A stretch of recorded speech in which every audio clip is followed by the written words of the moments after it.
নবীজি ঘুমিয়ে আছেন। গভীর রাত্রে হযরত জিবরিল আমিন এসে বলছেন, আল্লাহর নবী, আল্লাহ পাক অর্ডার করেছেন আজকের রাতেই মদিনায় হিজরত করবেন। আপনার ঘরের চতুর্দিকে কাফির বেঈমানেরা দাঁড়ানো, সকাল হওয়ার সঙ্গে সঙ্গে তারা আপনাকে মেরে ফেলবে। নবীজি ঘুমের থেকে জেগে হযরত আলীকে ডেকে বললেন, আলী, আমার বিছানায় ঘুমায় থাকো, আল্লাহর হুকুম হয়েছে আমি মদিনায় চললাম, আমার কম্বলটা মুড়ে দিয়া তুমি ঘুমায় যাও। হযরত আলী বলেন, ইয়া রাসূলুল্লাহ, আপনার বিছানায় আপনার চাদর মুড়ি দিয়া ঘুমিয়ে থাকবো।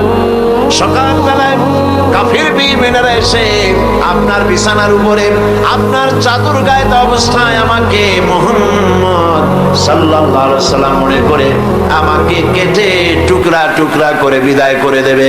আমার মনের মধ্যে কোনো দুঃখ হবে না, কষ্ট হবে না, বরং তৃপ্তি এটাই হবে যে আমি আলীর জীবনের বিনিময়ে আল্লাহর নবী বেঁচে আছেন। নবীজি ঘরের থেকে বেরোলেন, চতুর্দিকে কাফের দাঁড়ান, হাতে এক মুষ্টি বালু নিলেন,